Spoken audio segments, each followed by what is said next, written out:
All right, we're good. We are. Okay, good morning. Welcome to the September 15th Special Districts Advisory Committee meeting. Can we call the roll, please? Oh, I'm present. Kimberly is present. Jack Beebe, absent. Ann Baldridge. Here. Paul Bushy. Here. Jeff Econ, absent. James Gordon. Here. Diane Hanson. Here. Tom Kennedy. Here. Al Lau. Here. Hector Martinez. Here. Dave McQueen. Present. Marty Miller is absent. Mark Roback. Present. Joel Spazzetti. Here. Mike Sims. Here. Oliver Smith. Here. So there is a quorum with 13 members present. Thank you. So as many of you know, Mr. Kennedy is retiring here in the next few weeks. Yeah. Oh. So I would like to give him the honor of leading us in the pledge this year. Thank you, Chair. Order. Can everybody face the flag, put your hand over your heart, and pledge allegiance to the great flag of our nation that represents liberty around the world. Ready? Begin. I pledge allegiance to the flag of the United States of America and to the republic for which it stands, one nation, under God, indivisible, with liberty and justice for all. People don't do that. Maybe you could be sergeant at arms or something. No, for small feet, anywhere. So LAPCO can hire you to lead the pledge. Skill sets. All right. Where? With that, we are on to agenda review, and I do understand that there are certain people on the committee that have time constraints, and we want to make sure that we get to an item before they leave. So on business item 5, we do have a speaker on 5A, so I'll take that in order, but I'm going to take 5C second after 5A, so that folks can be here for that full discussion. Keen, is there any other items that we need to consider on the agenda review? Not from staff, thank Not you, Chair. Okay, all right, with that, we are now on to item number 3, which is open expression. I think that's also known as public comment. Yes, open Is that a expression. new term? I don't know. Politically correct. Sounds like equity or something. I saw it and I assumed public comment. Do we have any members of the public that wish to address the committee on germane topics that are not part of the agenda? All right, any requests for future committee topics? With that, the expression was not very open. In Chair Thorner, just for the benefit of Online? procedure, yeah, so each item is, we check in with Eric just to see if there's anyone who's submitting comments online. That's for all the items. Okay, do we have anyone online that wishes to have open expression? Not true. Okay, thank you. With that, we are now on to item 4, which is consent calendar. We have 3 items on consent, all included in your board packet. We entertain a motion on consent. All motion to approve consent. Mr. Bushy, Second. Mr. Kennedy, any discussion on consent? Do we have to do a roll call? Yes. Okay, can we please call the roll on consent then? Yes. Ann Baldridge. Yes. Paul Bushy. Yes. James Gordon. Yes. Diane Hanson. Yes. Tom Kennedy. Yes. Al Lau. Yes. Hector Martinez. Yes. Dave McQueen. Yes. Mark Roback. Yes. Joel Spazzetti. Yes. Mike Sims. Yes. Oliver Smith. Yes. So there are 13 in favor, 3 absent. The motion passes. Thank you. All right, and we are now on to item 5A. And will we hear the item and then ask for the speakers? Yes, so we'll have a quick staff presentation before we introduce our speaker. Okay, thank you. Good morning, Chair Thorner and committee members. My name is Michaela Peters, Analyst 1, and I'm going to offer up a quick introduction and some context before handing the presentation over to RCE's agricultural specialist, Joel Creamer.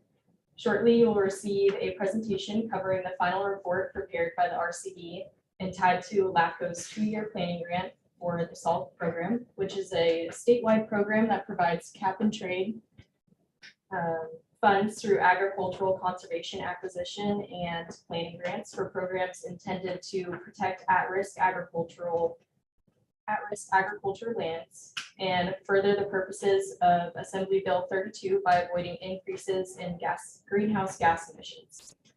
As you may already know, LAFCO and the RCD were awarded a 2-year planning grant for $250,000 by the state in June 2021 to track ag trends in San Diego County. This grant directly ties to LAFCO's role in protecting at-risk agricultural lands from sprawl development, promoting growth within existing jurisdictions, ensuring open space remains available, and supporting a healthy agricultural economy. SALT 1.0 has provided us with great qualitative information and has been a wonderful experience in better understanding the challenges tied to the work of farmers and will ultimately serve as an integral piece as we pivot forward in SALT 2.0, which I will cover shortly. With this in mind, the committee will hear a presentation on the final report and recommendations tied to the work performed in partnership with the RCD to track agricultural trends in San Diego County. I will now turn over the presentation to Joel. Reference materials. You mind passing this down, please? Yeah, absolutely.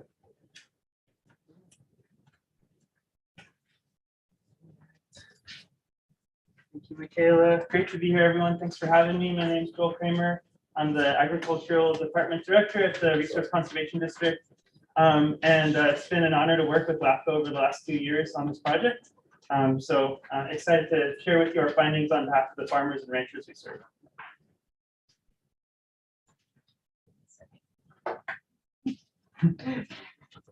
Yeah, so just for context, our Resource Conservation District serves the south central and eastern portions of the county, in which ranching is quite a dominant activity, as well as a variety of other agricultural uses. And there's 2 other conservation districts in the north part of the county, in the upper San Luis Rey Watershed and Mission Resource Conservation District.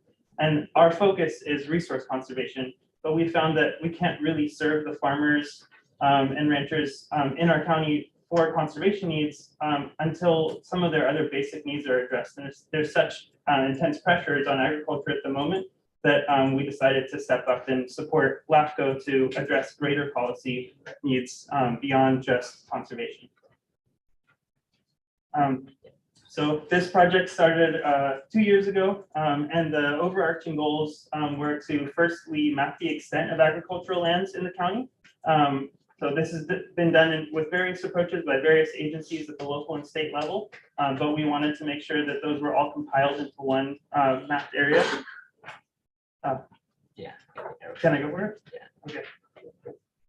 So yeah, I can skip over a little bit of our background, but as an example of the conservation work we do, for example, we'll go out to a farm, we'll assess what resource impacts they've had, let's say flood, erosion, wildfire, and then we can provide technical assistance to guide them onto what kind of practices they can do to repair that damage and prevent it in future. And then as they implement it, we're there to assist them with both funding the practice and making sure that it goes well. And then lastly, we have our methods to monitor how well it's going, what the true impacts are. There's a lot of talk about carbon sequestration, water infiltration, wildfire prevention, and we want to see if those impacts are actually being prevented. So just broadly about agriculture in general, a lot of people consider farms and farm businesses to be just that, businesses alone, but really agriculture provides so much value. It is our culture in San Diego. Up till the 80s, it was the dominant land use in the county. And so we want to emphasize not just the economic value, the $3 billion in direct and indirect sales that agriculture brings in, but also the amazing food supply that it supports. We have an amazingly diverse crop selection here of over 200 crops and livestock, something that other counties in the country can't really boast.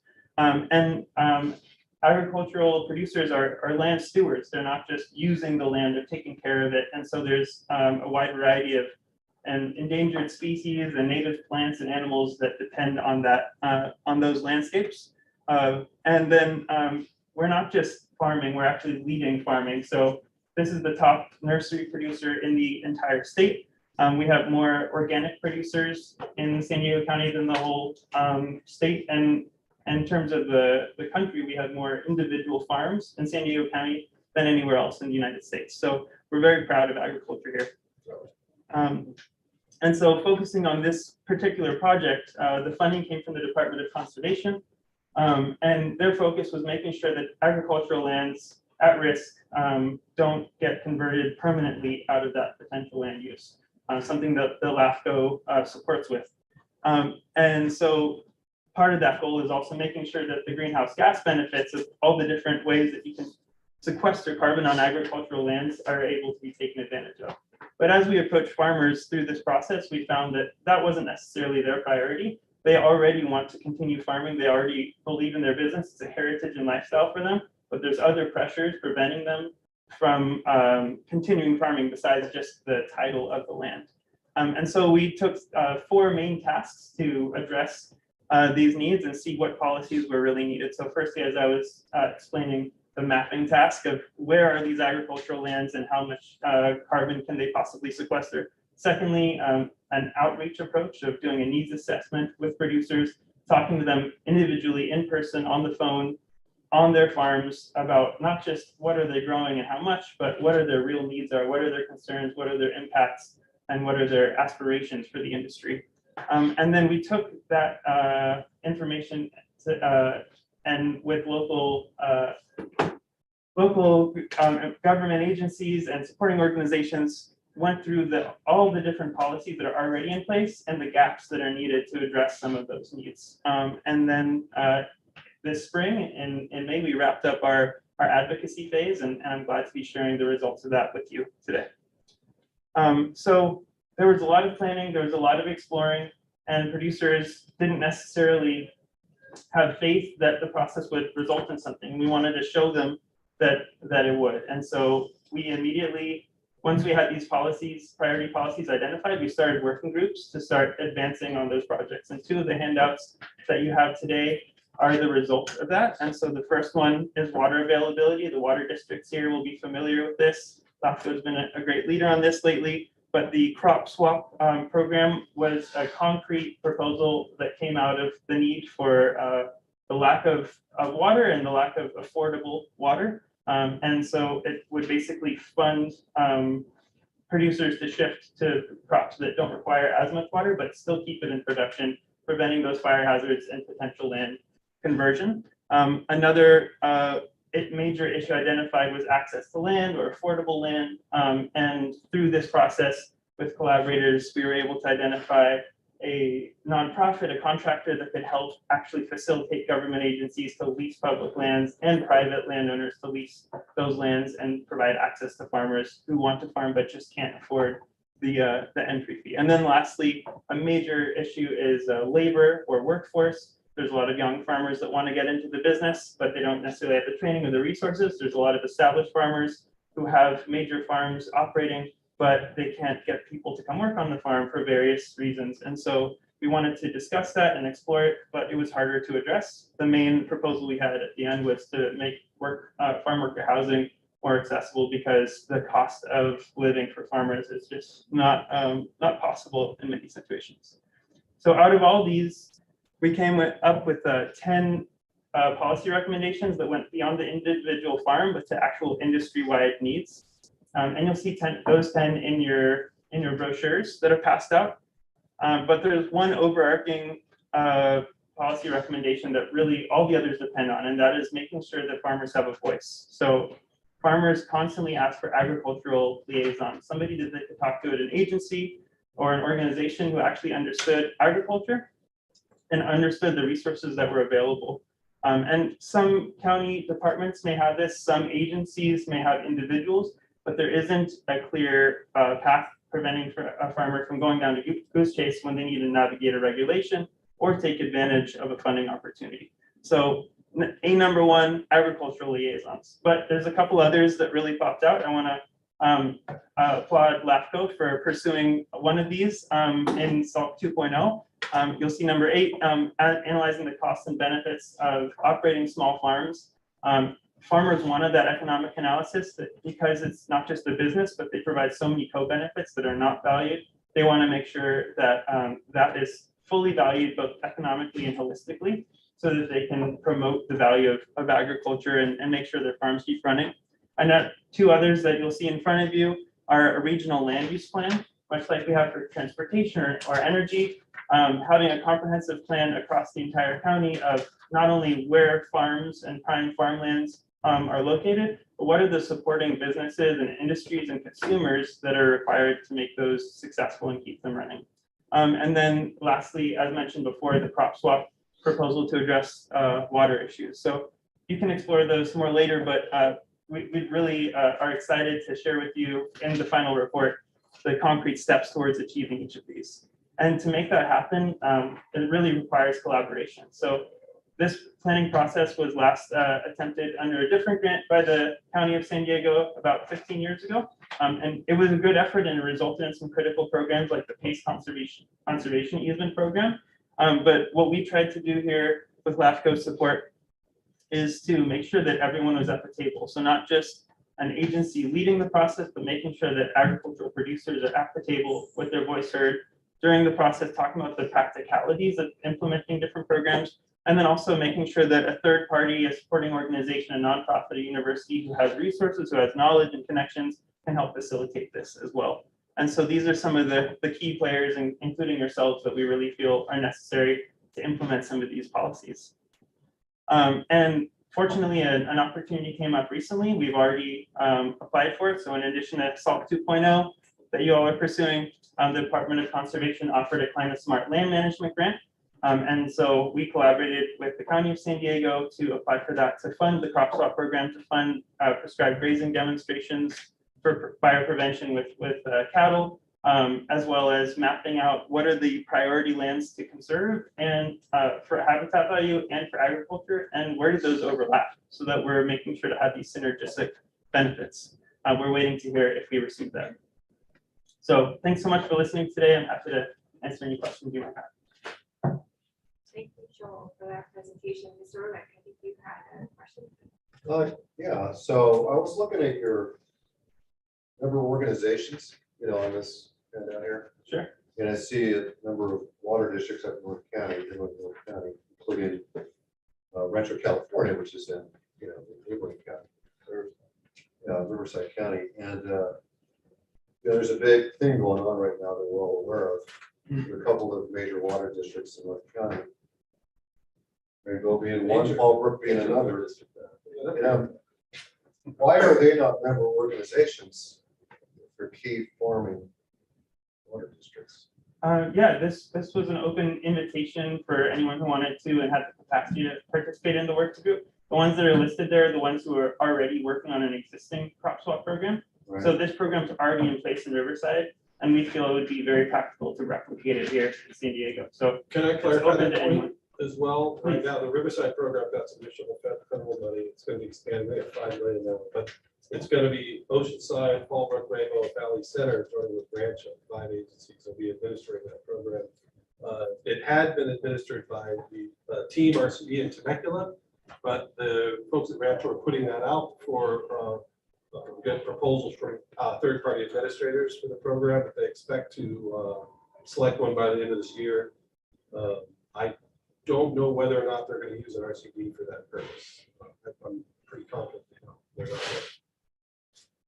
That's great news.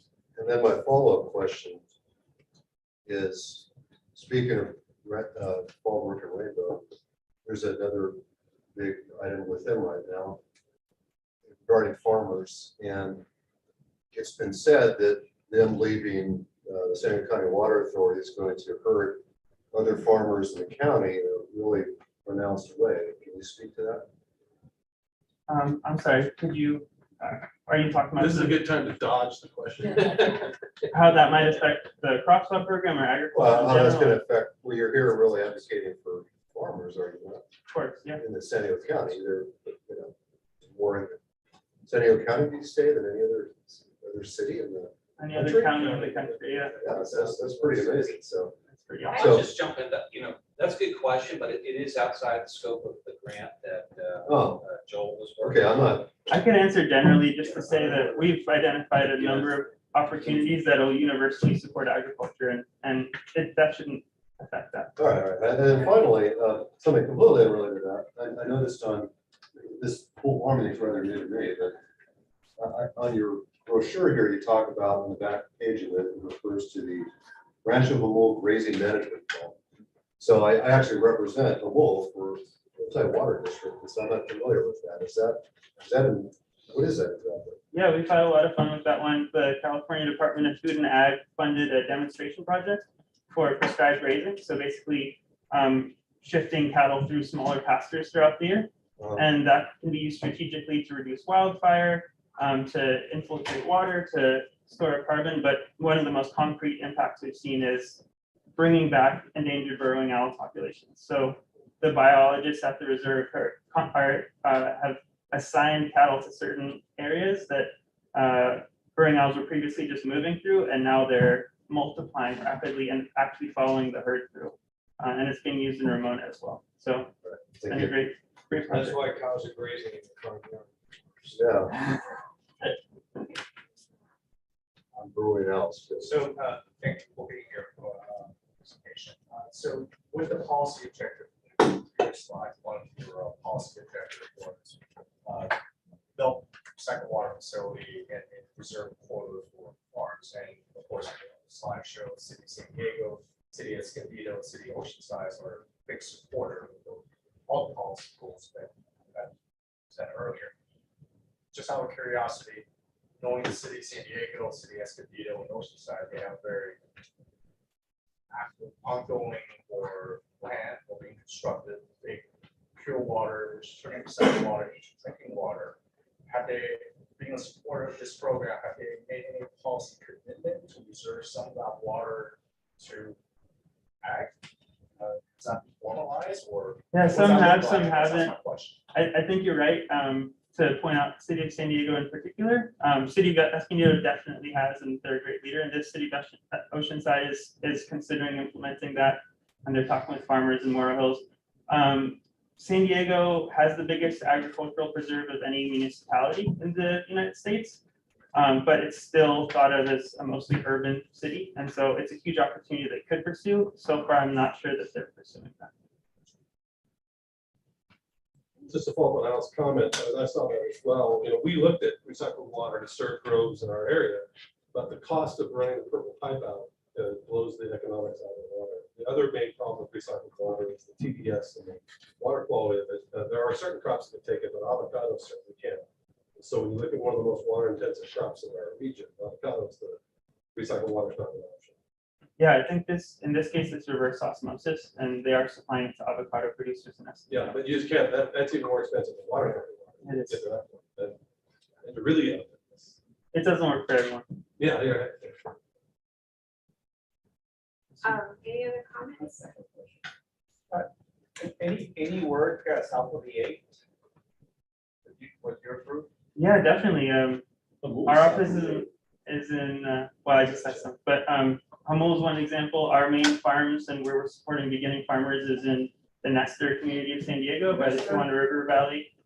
So always glad to host a tour there if you'd like to come by Wild Willow or our incubator farms. And yeah, there's a number of small urban farmers, and then I'd say in the Campo and Potrero areas, there's a cluster of farmers that we work with. So yeah, they're just spread out a little bit more than they are in Fallbrook and Rainbow, where they're really concentrated. Nothing further to the east on the Otay River. I see a lot of lands over there by the 125. Yeah, we have a community garden there. There's a few small urban farmers that supply to a food cooperative. But I mean, the sad truth and partly what this report found is that most of the coastal lands that used to be agricultural have been converted to urban use, and we don't want to see that entirely continue in the eastern part of the county. Hector keeps it real for South Bay is in the house. So So I thought it was an excellent report. I enjoyed it, learned a lot, especially the focus on the generational issue and the next generation of agriculture in the county as far as those leaving it. And I thought it was excellent. I agreed with all the recommendations, but a plan is only as good as the next steps for implementation. It can be a plan on the shelf or a plan that transforms change. What's the next step with this plan? What are you going to do with it, those recommendations? Well, in terms of planning, we're really glad to see LAFCO's continued leadership with the county's engagement. But I think, thank you for reading the report. And I think you might have seen at the end, we have specific recommendations for who should be doing what. Yes. Some of those are happening already, some aren't. We're a conservation organization, not a policy organization, so we're going to stay at the table. But we're really leaning on others to step up in those leadership roles, and I think the county could be the main leader for that. What about the hub coordinator too? That's true. This is support. Yeah, please. Working with some other resource conservation districts in the Southern California region, we're forming a SoCal soil and water hub. And funding has been found at the state level to fund regional positions across the state. So we'll be hosting one that will work across other RCDs in the Southern California region to advocate for this kind of stuff and find more funding to implement these kind of practices and to be present in Sacramento and our local legislators as well to really kind of carry the message and to keep on pushing these policies. So, You're right. We owe it to the farmers. We can't just talk about it. Well, thank you very much. Thank you. Appreciate that. I think we are now skipping forward to item 5C, and we'll come back to 5E. We're on to the draft policy establishment of agency services discussion and possible action. Which staff member is reading? So this is going to be kind of cool for all of us. We hopefully have Carol from Greece participating. Greece. Yeah, from Greece. We may be, I think we're going to do a video presentation that should be pre-recorded just in case we had any Wi-Fi problems in that part of the world. And then I'm going to help lead the discussion. And the ultimate ask of this group today is pay your feedback. It is a repeat visitor to the dais, if you will. And then if you believe that we are at least to a point of committee discussion and deliberations and action, offer up a recommendation that we can bring to our commission. That's at least what we would suggest be on the table. But if you'd like us to continue to work, we can take that as well. So with that, if you could queue up Carol Edelman's presentation, we'll go from there. And I believe Carol is also with us on the phone too, or at least, yes. I'm online. I don't know if you guys can hear me. Perfectly. Hi, Carol.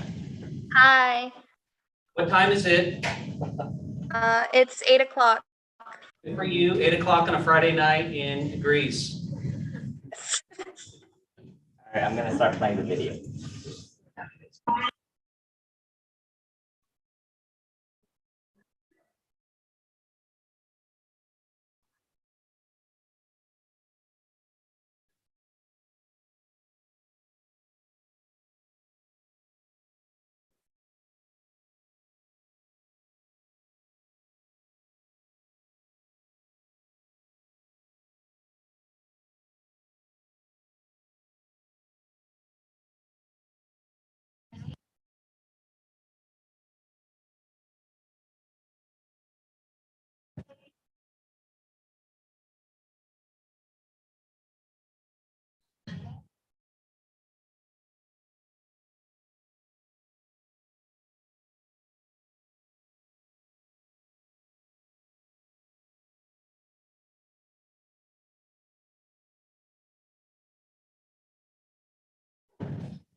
Sorry, I heard the online people are not hearing the audio.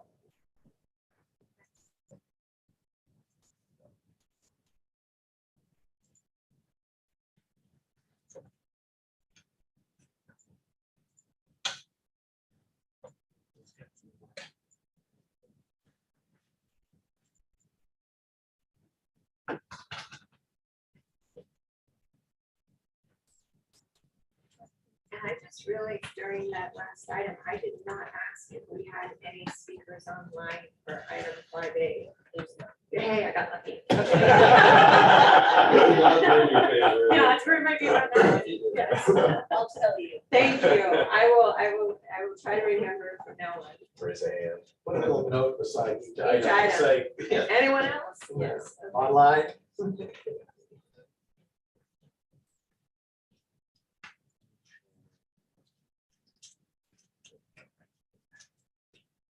How about those Padres?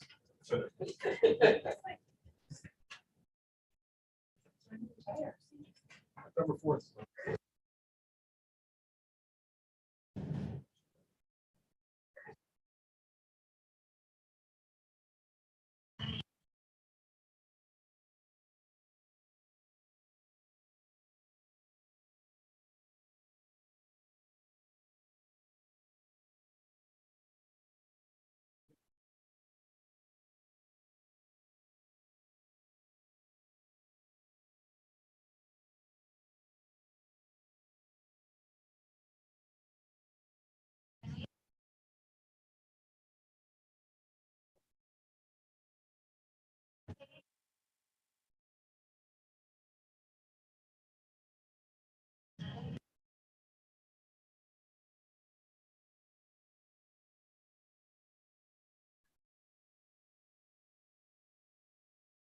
Just to confirm, the audio is not working, right? Because I can't hear it on my end.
Awesome. So The real Carol, I believe, is still with us.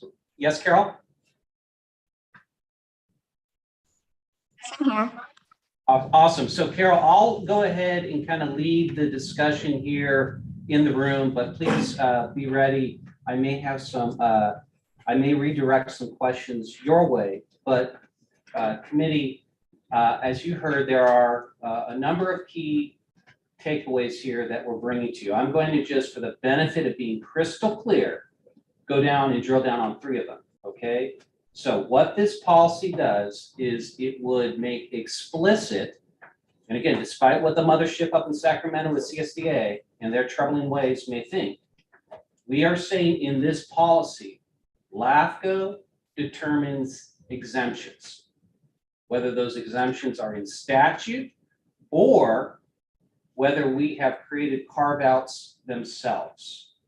And just as a premise, I do want to say for our fire personnel here, keep in mind this explicitly under statute exempts fire protection. So you're here to be amused at how this process goes. And perhaps when we tackle fire protection in another policy, you can draw on this experience and apply it forward. But this involves everything other than fire. So again, the policy says LAFCO, as our practice, is the say on exemptions. However, we have created a local process in which anyone here, anyone of a special district, anyone of a city can come to LAFCO at no cost and formally request an exemption status query. And you would essentially say, what say you, LAFCO? Here's my situation. Is it or is it not exempt either by statute or your own policies? Chair Thorner was nice enough to give us some real-time examples ahead of the meeting, which we included as an attachment to your agenda report. And many of them we answered are exempt. However, we noted where some would not be exempt. And it goes to the fundamental comment of point of delivery. Where is the point of delivery of services? And Diane Hansen has a great example from Palomar that we can talk about in a little bit, where the point of service triggered a 56133 compliance issue that wasn't exempt, but nevertheless you got an approval by way of an EO action. Something that also is addressed here because there were some heartache on the commission's part in how we process that. So again, the first key issue is we're saying you got to come to LAFCO, but we're also saying we're going to give you some free, no cost opinion on whether that exemption applies. And if you don't agree with it, you can go to the commission for them to say, hey, what say you? So there's an option if you just believe that the EO has misread the situation. Well, take your luck with the commission, and I will be glaring at every single one of you if you do that, but it's your option. Number 2, this idea of local exemption. So at the last meeting in December of 22, when we brought this to you, we had provided a very limited number of what we would say, hey, these are clearly good cost sharing arrangements that don't rise to the level of requiring a check-in at LAFCO. And we wanted to provide you the immediate exemption, albeit subject to the EO saying, yeah, you're good, of not having to worry about applying at LAFCO. So I'm just going to read them because I think they're important for the record. So these are all of the items that you don't have to come to LAFCO for a formal review and approval. Automatic aid agreements involving water service or wastewater service. So Kim's examples certainly were applicable.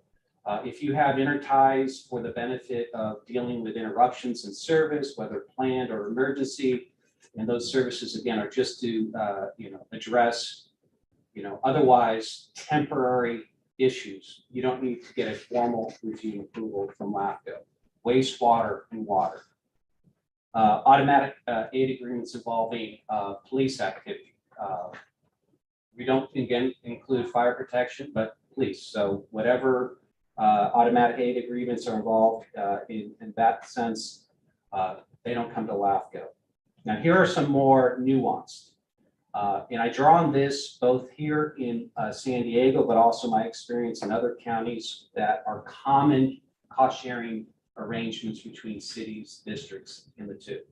Abandoned vehicle abatement programs, animal care and control, billing, accounting, and payroll, building and code enforcement, cable and wireless communications, economic development, GIS services, grant writing, which was a request from our chair, IT services, landscape maintenance, pooled equipment purchasing, pooled materials purchasing, pooled services purchasing, like if you guys go in together on a consultant, Tom Kennedy consultant, and he's doing services Kennedy Water Consulting. for multiple agencies, that would be, and then regional advocacy. Now, again, because we are saying you still need to check in with LAFCO to verify that your particular arrangement meets the spirit, but assuming they all do, you don't have to budget and or put in the variable that you need to get a 56133 approval from LAFCO. Last but not least, and I referenced this earlier with Diane's situation. So the existing policies at LAFCO, and there are not many on this topic, but one that we do have in administering this code section empowers the executive officer to approve with or without conditions or deny out-of-agency service requests from a city or special district that involve a service tied to what the executive officer determines is a public health or safety threat. Now, we don't define what a public health or safety threat is.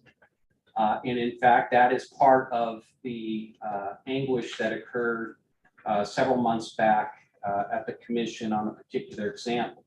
So using Palomar Healthcare Districts as an example, they came to LAFCO first administratively to say, hey, here's our situation.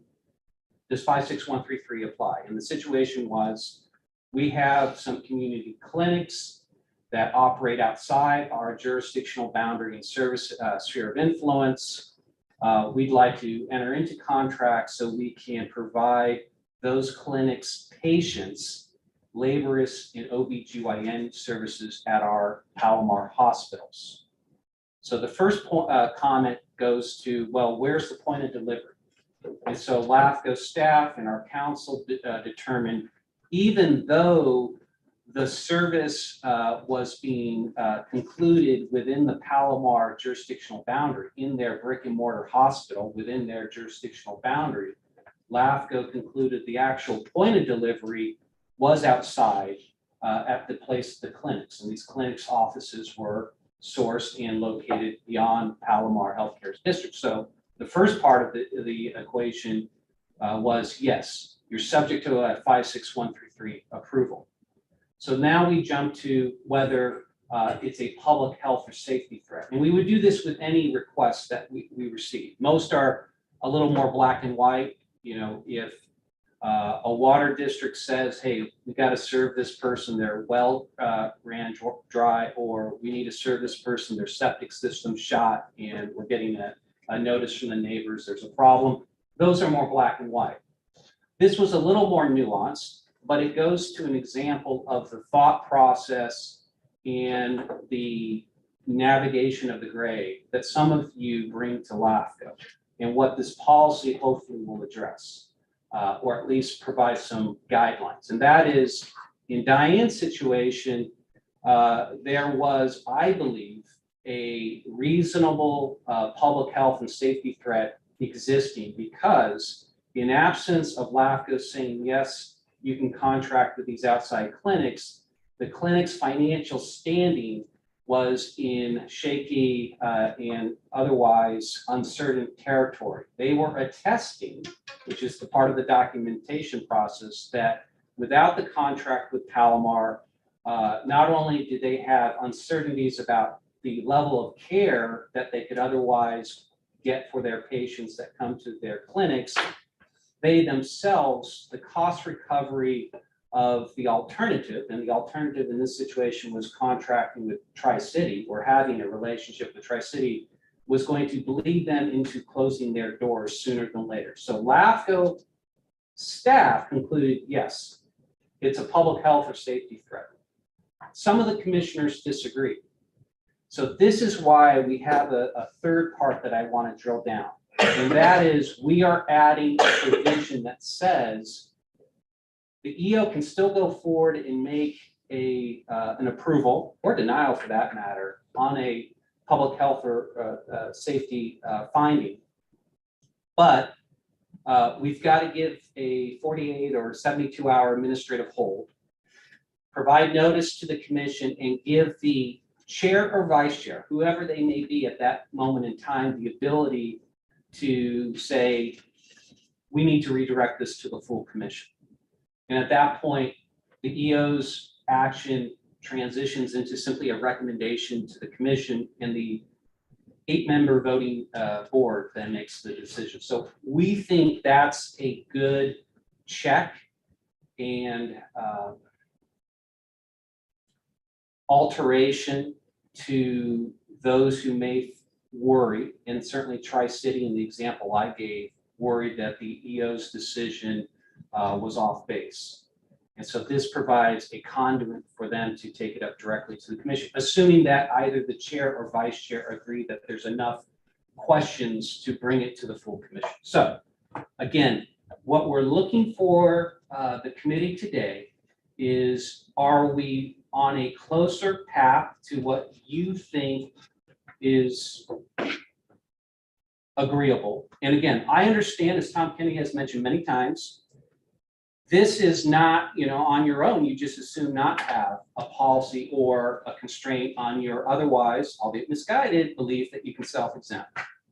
But you're going to have friction with LAFCO if you keep going down this path, as the Mission RCD found out. We will issue cease and desist orders, and if we need to, we'll call the question and we'll go there. We want to avoid that. So what we're trying to do is create very clear rules of engagement, and that ultimately, as districts, and I'm going to say the same to the city's advisory committee, that at least you have a good guideline on how the process would work, and ultimately have enough protections where if you think the current administration or future administrations are just off base, you have a way to make your case directly to the commission. Because right now, without that prescription, there's no necessary mechanism for you to go to the commission. If you were to come, if Paul came to me and said, hey, I want to get into a contract relationship with Encinitas or Carlsbad, it seems like it qualifies for subsection E exemption, 2 or more agencies get into a like-for-like contract. If I say in a written letter, no, Mr. Bushy, you need to come to LAFCO. Well, without any recourse in policy, there's nothing that would allow that to ever get to the commission. King, I disagree with that. I think any of our agencies, if somebody's not happy with the staff level decision, can always go to the board under public comment and clear the case. So having policy is one thing, but that to me is always the case, and that happens, relatively frequently. Sure. Well, I don't know how frequently, and I don't know how successfully, but here's our opportunity to give you clear rules of engagement. And we really want to get into a process where you don't have any issues at LAFCO. We're not here to say no to anyone. We're here to figure out a way to say yes. But sometimes those contracts that you come up with, there are parties outside of LAFCO that take umbrage with them. And then we hear it on the other side. And so we want to somewhat, and this is certainly for our own benefit more so than anyone else, like this, Number one priority, what's good for Lafayette? So the policy is good for Lafayette staff and saying, well, here's how the process should work. And when there's conflict, and there has been conflict in San Diego County between cities and districts on these topics, we get caught in the middle. And what we want to see is a policy that prescribes very clearly how we, our decision tree, right? And I would really like to know, A, have we hit on the local exemptions, right? Are we missing something that you think, should be in there because it's a winner for all, and the less bureaucracy, as some might say, the better? Are there stronger language controls that should go in? And ultimately, are we at a point where you're ready to make a recommendation? Now, hopefully, I would like to think that we've gotten pretty close to where your voices in the past have taken us, but I agree or appreciate. We just may be at one of those points on some topics where there's just a disagreement of professional thinking, and that's fair. That's fair as well. So, Chair, however you want to arrange the discussion. Okay, I've already had people raise the hands. Are we concluded with the staff? Yes, procedure? absolutely. All right, Mr. Scalzetti, I think you were first. Yeah, I'm not a big fan of the policy at all. I think it just adds a layer of red tape and a layer of everything else. And what special districts are best at is communicating with neighbors. If we all have to go to, the bigger archive to, go by rule, it's more entitlement instead of neighbor helping neighbor. And I think that's what special districts are about.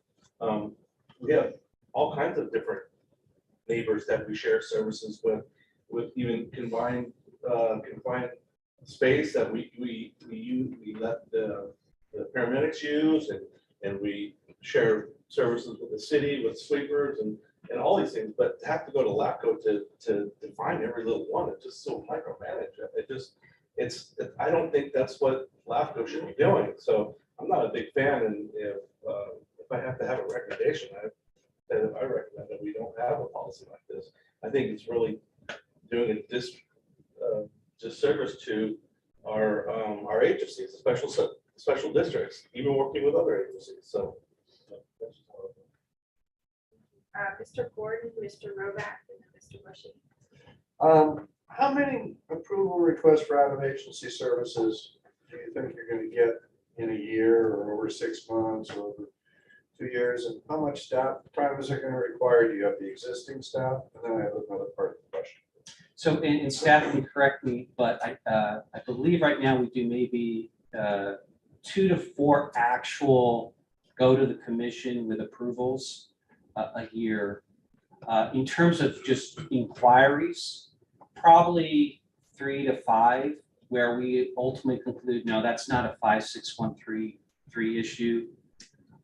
In terms of the turnover, now granted, I was interested in the topic, so Kim sent me an email at some point on last week, and I think I followed up within a few hours. So it doesn't take much time to laugh, and those were about 10 And will questions. these numbers increase with if a policy like this is adopted?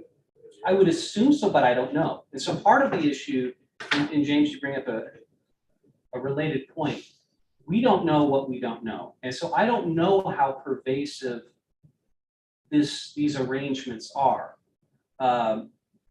Kim offered up about a dozen in her review. Well, if that were to apply for every special district and city, over time, it would probably add up, but they're probably one-offs, right? Like you establish the agreement, and then that agreement's in play for 5, 10 years or whatnot. So you're not going to have to repeat it. But implementation is an open question. And the second part of my question, Kim, if that's okay? Yeah. Thanks.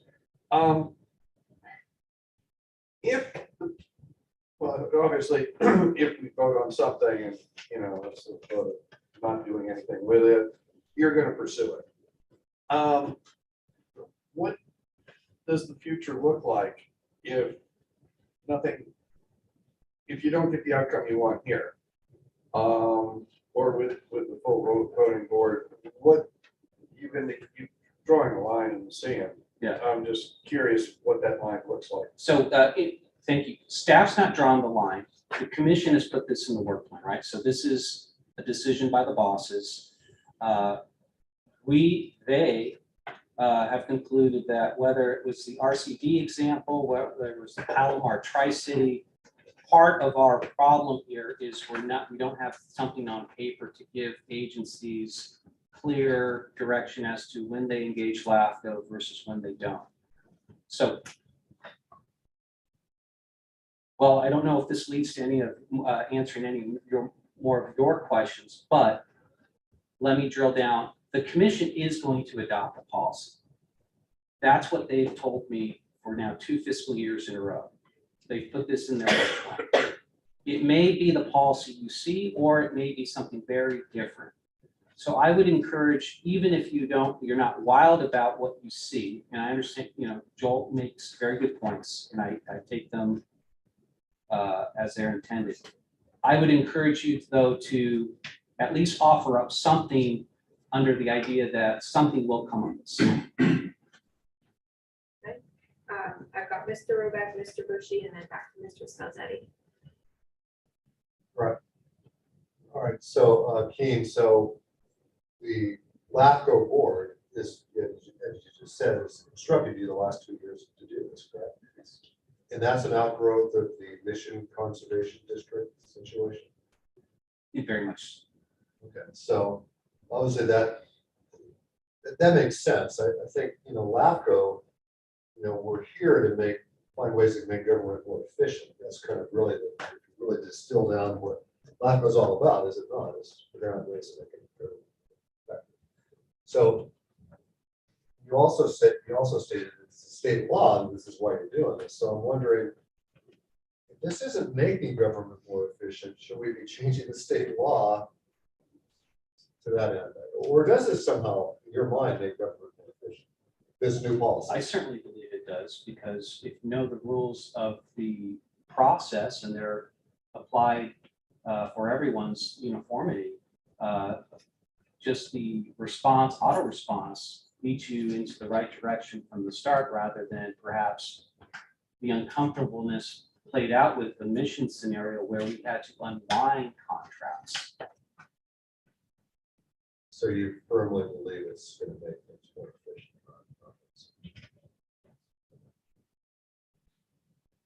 Mr. Bushy? A couple of comments, and I'm going to be consistent, but respectfully, we're just going to agree to disagree on this. I guess I'm good with this policy if the water and wastewater agencies can join our fire brethren that is excluded. So if you tell me that, I won't have any more problems. Water puts out fire, it makes sense. Right? So assuming that that's not on the table, just kind of philosophically, you have statutory exclusions.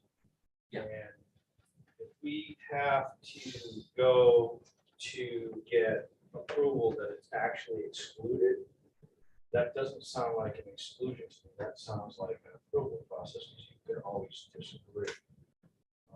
So kind of philosophically, that's where I have issue with this. I think it's another layer of bureaucracy. I agree wholeheartedly with Joel that I think the existing law, and this is what we talked about, the first time this came up was to change the law. The second time it came up was to add a policy, a local policy for San Diego. So that unto itself, and when I look at the approval requirements, if we have an emergency situation, how does that work? Do we get approval from you, or we can respond to that? So for example, several years ago, and this happens from time to time, and our neighboring agency had a spill at a pump station, and so it was just coming out all over the place, like what happens when we have problems. The closest manhole for them to bypass that was in our system. Okay. It's 2 o'clock in the morning. Do I give you a holler and say, hey, just saying, we got a bypass going from Carlsbad, it's clearly coming into our system. Is okay if we do this? So in that example, do it at 2 AM. Call me up at, not call me Can I at 2 assure AM. you? No, let me finish. I assure you, I'm gonna Go, do it. go ahead and do, in that situation, go ahead, use your professional expertise and say, hey, there's a legitimate emergency happening here, do it. Then come back to LAFCO at Monday and give us an email saying, hey, just FYI, or whenever, FYI, this happened. You'll get an email from me saying, thank you for advising. Absolutely, that qualified as an exempted use. You know, we all have, experts in our particular field. I would never imagine a scenario in which I would say in that scenario, oh, you messed up. Ken, I can assure you, I would never call you at 2 in the morning to ask you if I did, Yeah, so, but, If you implement the policy, he might. yeah. I would call it Tuesday, Friday, I'll take the LAFCO 0 on that, so, but, Kim, thank you for putting in, the number of contracts.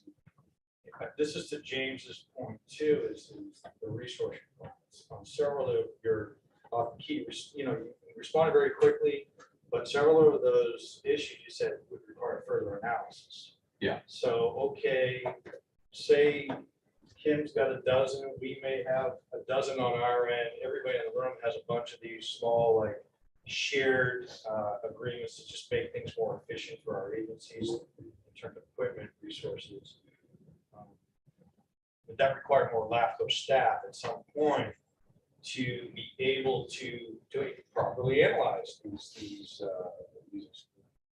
Yeah, it's a fair comment. And again, I don't know what's out there, so it's possible, like I'm looking at some of Kim's contracts and they're on page 14, and 15, 16, or 14 and 15 of your agenda report.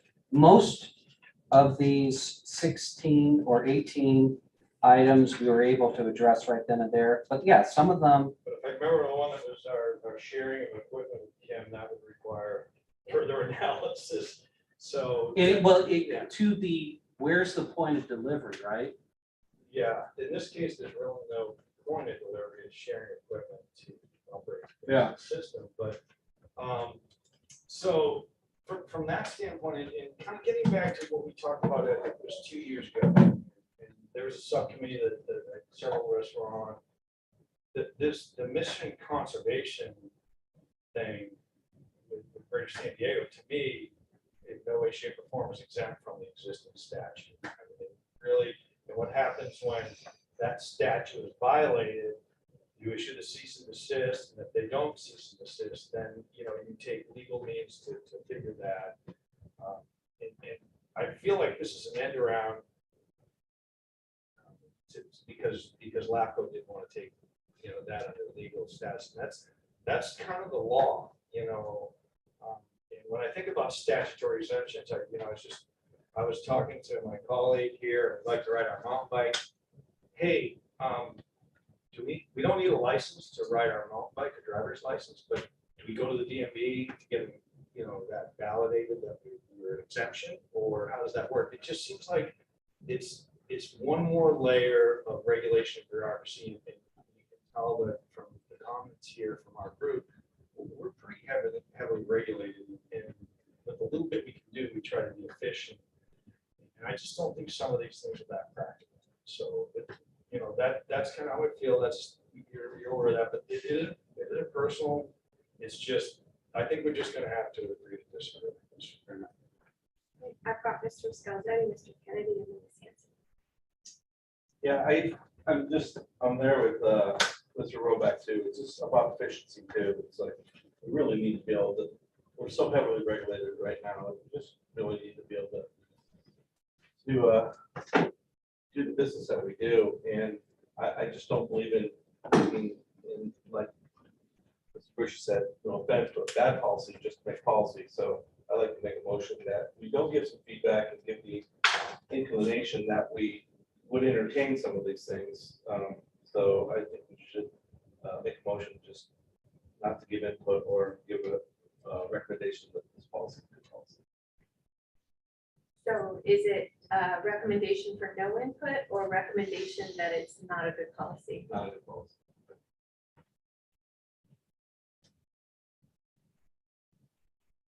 for a recommendation and no recommendation.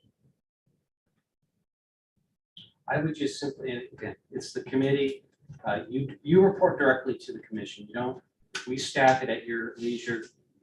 I would suggest though, if you go down that path, I think the commission would just be a bit frustrated if they got a recommendation that it's a bad policy without an alternative, given that they've said we want a policy.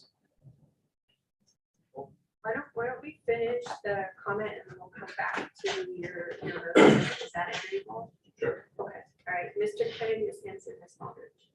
Well, I have a lot of opinions on this matter, some of which I made clear before, but I think the biggest one I want to put on my how do I protect LAFCO hat.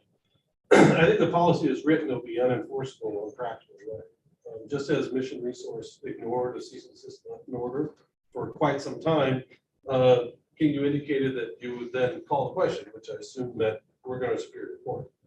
You go to Superior Court and the offending party stands in front of the judge and says, Judge, the legislature has spoken. We have the right to do this.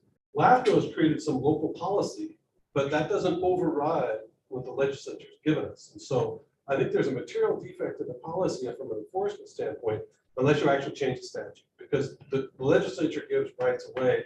And I think you'll have a hard fight getting a court to agree that you can take those away from the special district holder. So from that respect, I think it would have to be reconciled with the statute in a way that it's not just a local preference to say you don't have this right anymore, Deer Springs Fire District or Lucas Wastewater District.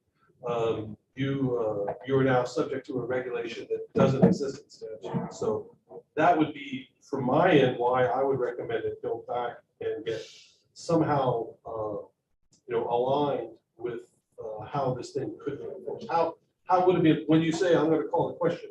What does that look like? Mr. Kennedy, you're done. Ms. Hanson, Ms. Baldridge, and I don't know if I'm done yet. But Okay. You can come back. I'm done. I'm And then never done. Mr. Roback. Joel got two rights there. Well, thank you.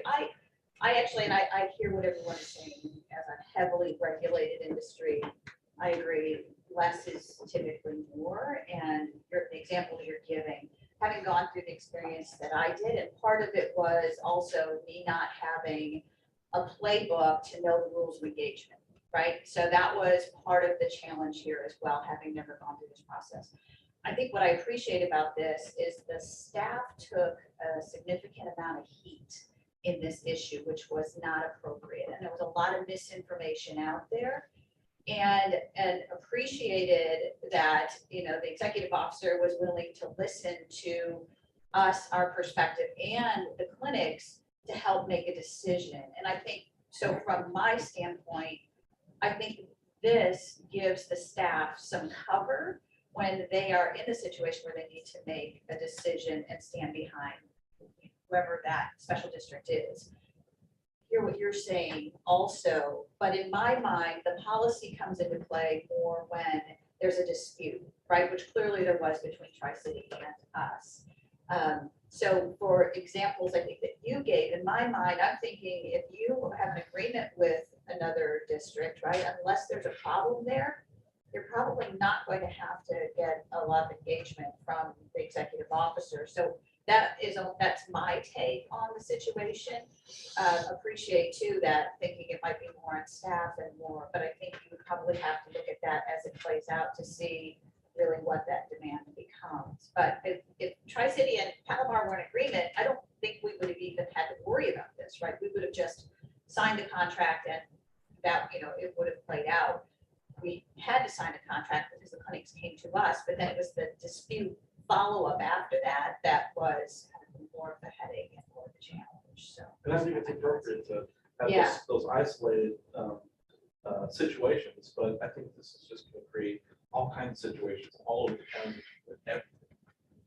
Absolutely. And so in my mind also, right, I'm already trying to think ahead because Tri-City's having some significant financial challenges right now, which are very public, so I'm not speaking out of turn, but I've already sent a letter to the commission to say, hey, just a heads up, I don't know what's going to come our way. There is a whole population of patients that's going to need care in that district. I don't want to get caught up in the same quagmire that we were before if there are emergency services that are needed, we want to have clearance to go ahead and provide those, right? And I think that's kind of the difference there, but I totally hear what you're saying. I get frustrated with more regulation as well, so really appreciate that. Ms. Baldridge, Mr. Roback, and Mr. Smith. Yeah, I want to echo a lot of what Diane said. I'm so sorry that as an RCD, we were one of the instigators of this, but I do think it's helpful to have a playbook. We do work outside of our area under MOU with Upper San Luis Rey RCD, for example, who is an understaffed or unstaffed RCD. So we do a lot of work in their area. And it's just really helpful to understand how that process takes place or should take place, because we did not know that before.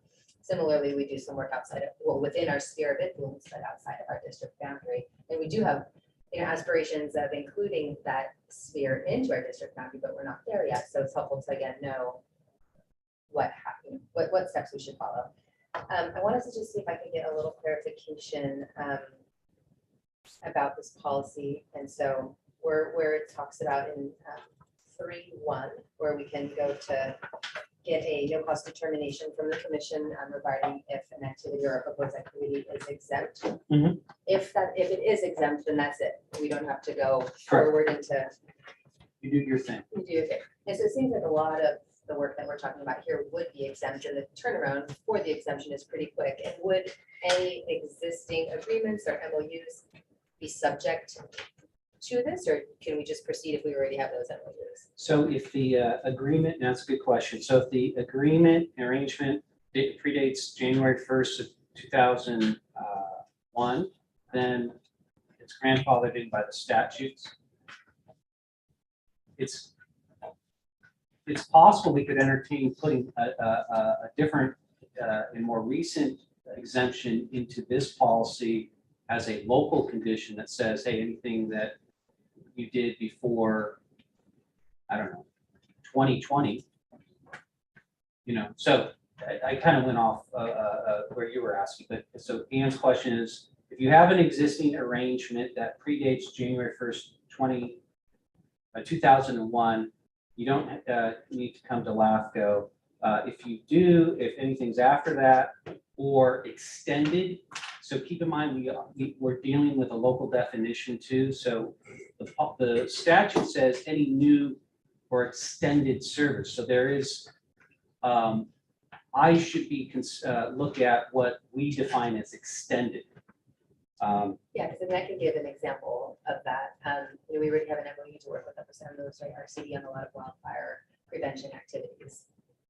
We sought funding and we received funding to do some work on Palomar Mountain. Now we want to go back, get more funding to continue and expand on that work. So is that an example of an extended service? Under our definition, no, because we have made it as high as possible as saying it's only an extended use if a land use authority is concurrently doing a zoning change. So we're really focusing in on a brick and mortar development to trigger an extended use. You deciding to increase the number of staff you have going out doing water audits, or number of volume of water going from a single family house to an ADU in a single family house. Unless there's a zoning, you don't need to come to LAFCO. And then just so again, so if there's an exemption, we don't have to go through to step 4, which is either, it says approval here, but is that really the appeal process? So there are 2 check-ins. One is to verify, and so to be clear, there is a check-in administratively with LAFCO to confirm if the exemption applies. In your case, it would be a real quick, yeah, there's no zoning change, do your thing. If, however, this was part of, redeveloping East County into a major casino, you said, well, there is a zoning activity here, so you're going to have to be subject to a LAFCO approval for the extended use. Now, separately, then there's the actual commission action to say yes or no to the actual contract. Staff's role is just to say to you, does it qualify for exemption or not? If it qualifies for exemption, you are done. If it doesn't qualify for exemption and you still want to go forward, then you have to seek a LAFCO approval. Okay. And then, sorry, one last thing, I just want to echo Tom too. I feel like there should be language there that says, what happens if this is just ignored? Say one more time. Like, what happens if this is just ignored? You know, people go ahead and do it anyways. So, Yeah. like, yeah, what's the penalty or what's the stipulation? And says to us, pound sand, and does why anyway? What is our legal recourse? Legal recourse in that circumstance would be to go to the commission, let them know what the agency's position is, and see if the commission wants to authorize enforcement of that. And enforcement would be, as pointed out, it'd be in civil court through an injunction. So we'd have to see what the Superior Court judge would say.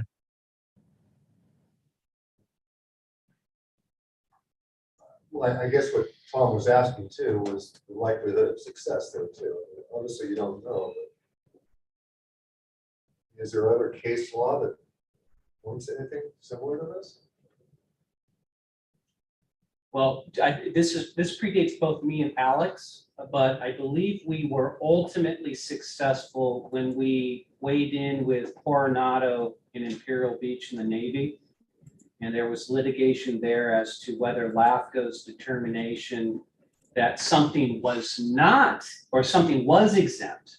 So in that case, LAFCO told one of the cities, and I don't know the details, but told one of the agencies involved, whatever you're doing does not qualify as an extended use, and therefore there's no LAFCO approval. One of the cities, whether it was Coronado, Imperial. 70s, 80s, but what kind of? I think this was just about 10 years ago, maybe. Not too long. Yeah.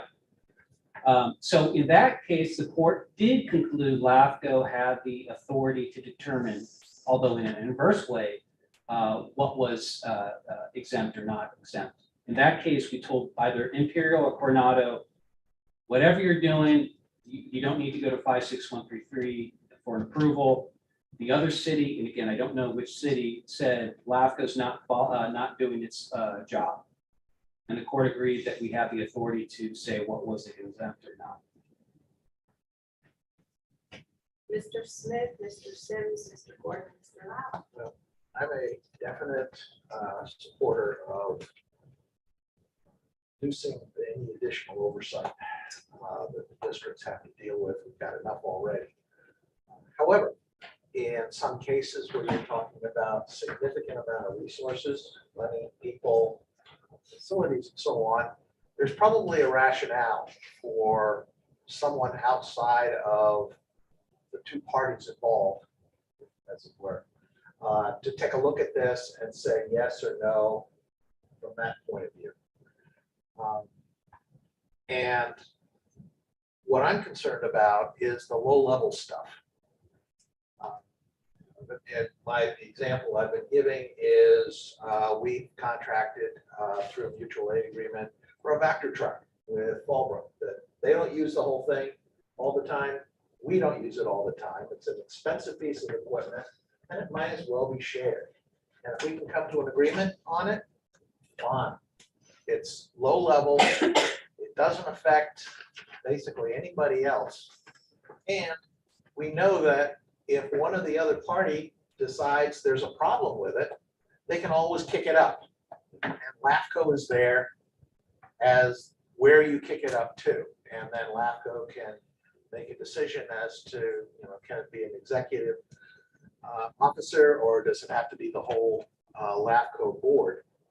But I believe there needs to be a threshold below which LAFCO does not get involved. Period. You don't have to get LAFCO involved unless one of the parties has an issue. As long as it's under that threshold, you don't see it. And if it's over that threshold, like I say, it may be when you're talking about healthcare for a large number of people, that's a lot of resources that you're dealing with, an MOU or whatever other agreement you have. If it's a low-level thing, like I looked at our agreement with Fallbrook, and I think it's $30,000 a year is the cap on the use of their equipment. for a $300,000 piece of equipment. 700. Okay, well, this was from 2018. I don't know what the current price is. And I think I'd rather not have LAFCO making that decision at all, only if there was a problem. But if it has to be done, there should be some sort of threshold so that we can get on with our business without additional oversight. Because anytime we call LAFCO, there's always the possibility you'll say no. And for small stuff, you shouldn't be involved. Okay, but just, let's just drill down on that. If it's small stuff, do you really think LAFCO staff would say no? Like. LAFCO staff has the right to say no. That's the concern I have. And I report to 13 elected officials or appointed officials. It's a political position. Do you think that'd be long for the job if I was just going rogue and saying no to a vector truck? I think it would be best for all concerned if you just had some sort of threshold, as if you have to put this in place. Yeah. And as I said at the beginning, I'm not necessarily agreeing with putting this in place at all. Is there a threshold above which you get involved, below which you don't get involved unless you're asked? So what would be the threshold? I don't know. We've been coming here for 2 years. I We think- gotta call the question. Okay. No, let's call it. Our agreement is 30,000. Let's call the threshold 60,000. Or some other number. I don't know what the right number would be where you'd say it's small. It's inconsequential to the overall county set of agreements. Again, comparing that to healthcare, a lot of people, a lot of resources. It's not a hell of beans compared to that. So. All right, I got 4 more speakers and then let's try to get a call to question order. Mr. Sims, Mr. Ford, Mr. Lau, Mr. Bushy. Okay, I have an opinion, a question, and a suggestion. All related. Question is, under the list of exemptions, Keen, does, and I'm just thinking of different things that maybe ought to be in there, training, because that's a big thing in our world. We have training JPAs, economies of scale apply. Training together is very beneficial with your counterparts and fellow agencies. And then legal, we also have legal consortium where we all pull together and use the same legal, again, economies of scale, things like that. I don't know if that falls They're not in under there, one but of those the are 2 exemption great categories. additions. I think it might fall under one of them already, contracts and services, but Like spelling those out, because those are 2 great suggestions. I mean, we could probably kick that around all day and come up with 50 more, which is gonna make it a cumbersome list, but that's my question. Mhm. The opinion is, I've always seen LAFCO as a referee, right or wrong. That's my perception, is LAFCO's there to play referee when 2 agencies are butting heads, and you come in and you look at both sides and make a decision, and the board agrees or disagrees with that. So that's how I see it. What I think is going to happen with this, I don't know for sure, but I think it's going to be a death by 1,000 paper cuts review. You're probably going to get a lot of calls. This is an exemption, is this okay? And you're going to be fielding those nonstop. And I don't know that you have the bandwidth for that. You're busy otherwise. So the suggestion is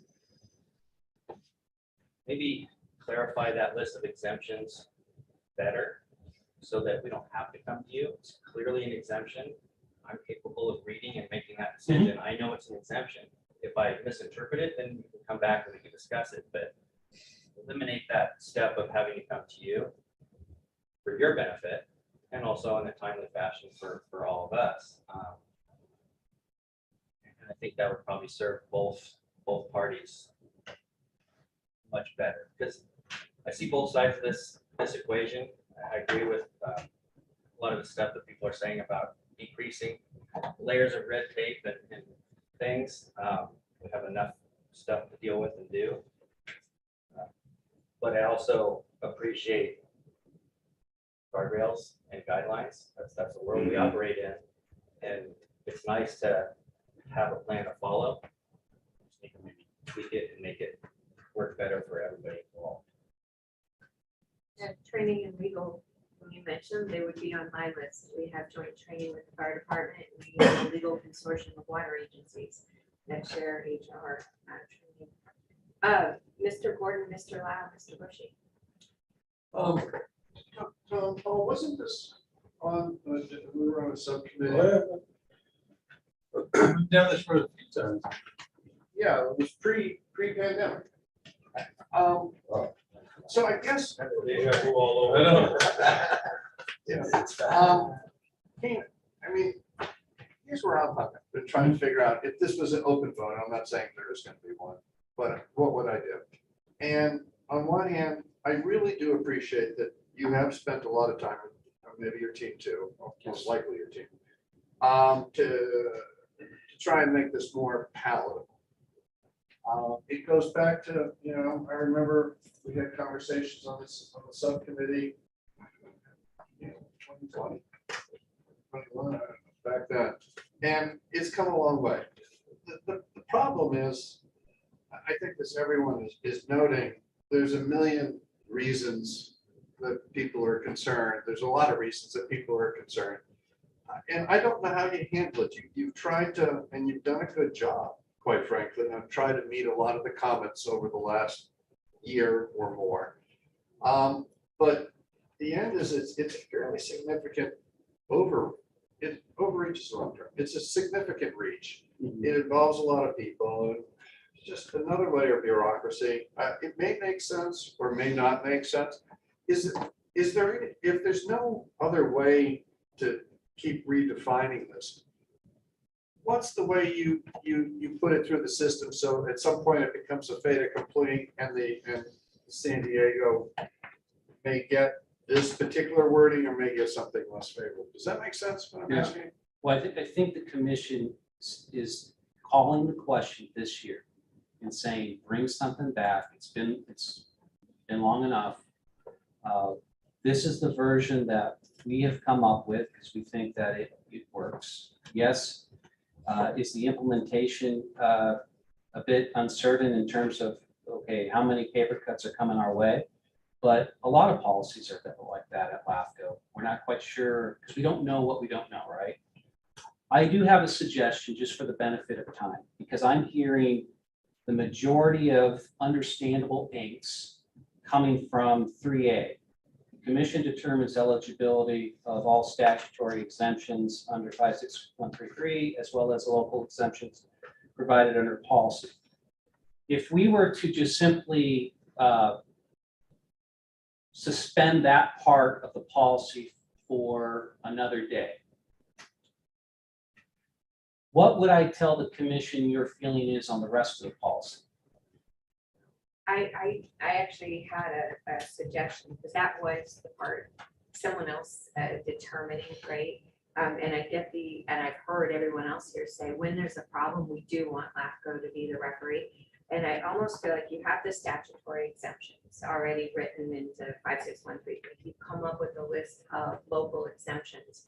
Still allow the entities to self-determine on the statutory exemptions, but that if there is a dispute on that, that's when it goes to you and then give you more teeth, because as I understand it, 56133 doesn't say what happens if there's a disagreement on the self-determination. That's where I think you need the policy. You need the policy to say, okay, there's these statutory exemptions, and we have this list of locals that that we agree on, but that if the two parties agree and there's a third that doesn't, it's where LAFCO comes in, where you come in to be the referee. And I think 3A is the problem there, right? Because I would like to be able to agree with Paul that we can continue to share. If someone disagrees with that, that's when it It's goes. the first time I've ever heard you say you'd like to. So I would, so I think maybe for the benefit of traction, we pause 3A, although the commission may put it back in.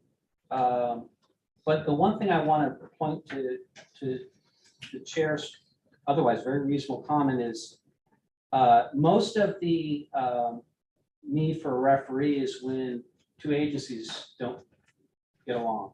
It is certainly my experience that on occasion, two contracting parties, because remember, this also goes to, and more frequently, an agency will contract with a developer to do something for a development, where LAFCO disagrees with an agency's determination that what they've done is exempt. So there are situations where the aggrieved party is LAFCO, not another agency. So that's a nuance, but just because I know we do want to be mindful of the time here, would there be at least willingness to say something that absent 3A, that the rest of this, and I don't think the commission is going to take action in October, although the chair has asked that this policy come back in October. But if there is some olive branch in which this group can say, we've still got heartburn on 3A, but the rest of this we see it being okay, but we still want to look at it, I think they would find that constructive. And you're signaling out loud, you still have heartburn on 3A, but you can work with the rest, but you'd like to see it, before action is taken.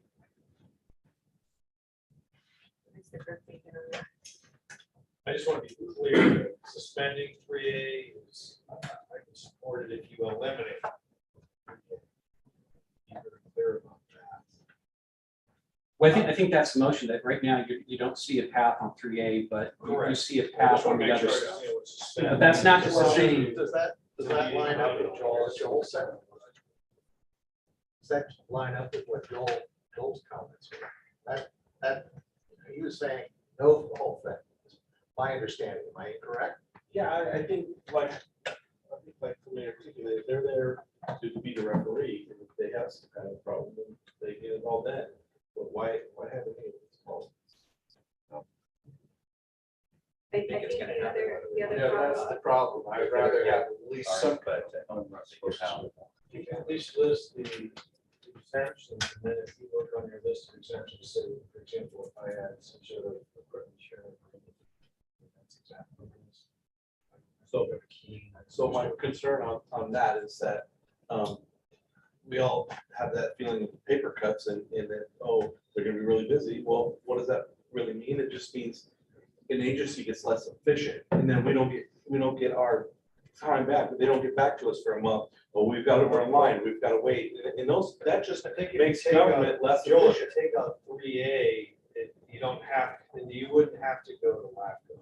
You would just, you and I have some sort of mutual agreement to share whatever equipment, or say you had additional human resource staff or payroll staff, and you decided somebody was retiring and was more efficient. You didn't do that. That would be clearly listed in this policy's exemption. You wouldn't have to go to LAFCO, if I understand that correctly. So it would take out the bureaucracy of the policy. Even if there's future stuff that we want to do, we got to list everything, like have a big list right now, or At least if you eliminate it, it gets rid of a lot of the aggravation. And a lot of that stuff comes up in there. So that's where that goes. That was gonna be my question. Yeah. It's a part, it's a lot of. And the salary. Mhm. What do you guys think about having another special districts advisory committee meeting in October on this issue? As Because opposed to voting on this now, or? My calendar says I'm done with. I did it, your calendar says you're done working. Oh, well, I miss you.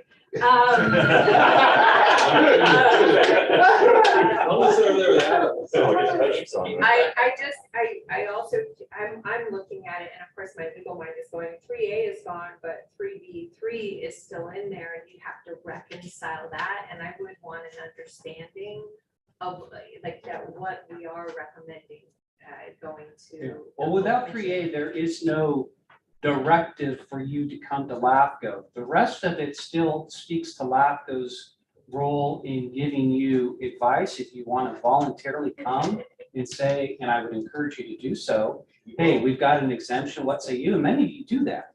Yeah. But 3A would eliminate what again sounds like the heartache.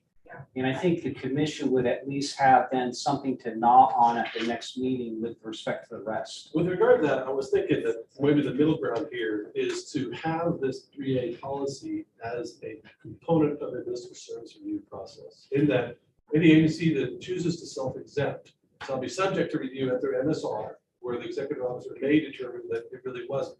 That would A, let people be flexible for the little ones, so you don't hear it all the time and you know will be considered to be exempt. And B, incentivize anybody who's going to take something that's a little more adventurous to maybe drop it down to Keene prior to doing so, realizing that within the next 5 years, that topic would come up. I think that's something I could live with. You guys will have to live with. But it's just a way to harmonize the objectives. I like to harmonize in these things. Harmonize the objectives of LAFCO to have a stake in the game of exemption determination, but also on the freedom of local agencies to these onesie, twosie small guys on their own with the understanding that sometime in the future it will get evaluated by the MSR. Mr. Kennedy, it's our motion. I don't know if it's a motion, it's just a suggestion, but I mean, I think that's something that would be a middle ground, because there's two sides here just going back and forth, it's never gonna bridge So it. 3A is I don't know. out, but with the understanding that these get reviewed in the MSR Or and you just say the commission determines at each municipal review process, the commission can determine that you're out of service agreement. I could make a motion that committee recommend the most of the board is amended to remove 3A and to add language that would talk about exemptions listed would be. Sorry. So I'll make that a motion. can I add the training and legal that Mr. Simmons added to the list as well? I thought those were excellent additions to it. Outstanding. Just to go to, I've got a first, who's seconding that? I'll second. Okay, all right, we get a second, and then more discussion before we vote. I was just wondering, where it says pooled equipment purchasing, does that also include sharing? Because I know a lot of you can share equipment. That was the point that I was looking at, and I said pool equipment, that's purchasing it. Yeah. We're not purchasing the equipment, we're. Well, without 3A, up to you to decide. Maybe, but we will come back to you with commission feedback on this. So I think your motion will be helpful, and I think we're on a good path here. Okay, so I have a motion, I have a second. We do have to ask, but don't we have to, darn it, we have to ask, is there anyone else publicly that would like to comment on this online?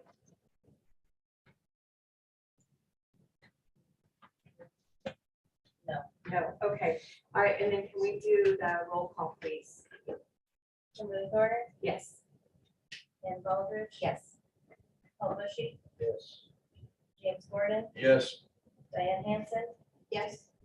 Tom Kennedy, Yes. Al Lau, Yes. Hector Martinez, Yes. Dave McQueen, Yes. Mark Roback, Yes. Joel Scalziini, Yes. Mike Sims, Yes. Oliver Smith. Yes. So 13 in favor, 0 opposed, 3 absent, the motion passes. Thank you, Chair. Yeah, thank you for the hearty discussion on this. That was easy. All right, let's come back to item 5B, which is preview the greening out agriculture.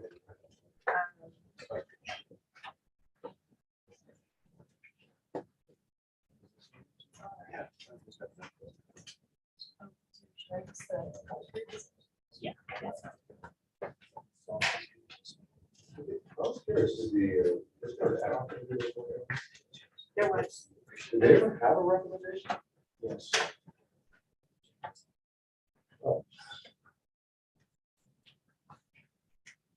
No action. Are we ready to go? Yeah. Okay. I'm ready to go. All right, so we're gonna go over agenda item 5B, SOLV 2.0 review. As we briefly heard in the previous presentation, in September 2022, San Diego LAFCO, in partnership with the County of San Diego's Planning and Development Services Department, submitted an application for another 2-year planning grant under the SOLV program. And in December 2022, LAFCO, as lead applicant, was awarded $500,000. SALT 2.0 is now underway and will serve as an extension of SALT 1, in that we will pivot from generating a qualitative analysis to more of a quantitative analysis, and in doing so, generate good and timely market information. More specifically, we will perform a market analysis of existing and emerging crops with emphasis on small farms within San Diego County, as well as perform a gap analysis with an overall purpose of identifying where and how government can help bridge economic gaps. With this context in mind, and as part of the implementation, LAFCO and PDS have entered into a memorandum of understanding. Notably, LAFCO will serve as grant manager with the responsibility of performing consultant selection and management, accounting and billing, and quarterly reporting. PDS will serve as program manager with the responsibility of performing outreach and preparing educational and strategic plans. Both parties will be responsible for preparing the final report and making recommendations. And lastly, the memorandum also addresses the 10% matching contribution requirement. With respect to the current activities, we have held multiple meetings with PDS, DOC, and our consultant, Ag Impact Associates, to work out preliminary steps in creating a plan on how we will analyze environmental sustainability, economic sustainability, and social sustainability within small farming operations. Importantly, we are now focusing on establishing 4 key crops, which will serve as topics for in-depth analysis, as well as preparing to conduct outreach at local farmers markets and the Farm Bureau to recruit farmers who may be willing to participate in case studies. Later, Ag Impact Associates will perform a gap analysis, which will help us define an economically sustainable farm versus a marginally sustainable farm for each of the 4 crops identified in Task 2. After Task 2 and Task 3 are complete and a market analysis and gap analysis report are prepared, we'll move on to Task 4, where we will hold a series of producer and stakeholder meetings and compile community input, which will lead us into Task 5, where we will develop a strategic plan report outlining key policies, program, and projects to aid farmers in closing the economic gap. And finally, we will draft and circulate and finalize the final report to present our recommendations to the Commission and Board of Supervisors for adoption of new policies to be implemented in San Diego County. And with that, we're super excited to start kicking off SALT 2.0, and we welcome any comments or questions about our process. We also welcome your feedback in fine-tuning our plan, and in doing so, draw on your expertise. And that concludes my presentation. Thank you. Thank you, Mr. Kennedy. Thank you, Kayla. One of the challenges we have, and if you deal with growers, and you probably know this, Oliver, some of them are pretty tight-fisted on information, and they're not going to tell you squat, like especially in finance. And so I'm not sure how we're going to. What are the sources of information? You know, if you went out to Valley Center and knocked on an avocado grove door, and started asking them questions, the likelihood of them getting to the straight poop is fairly slim.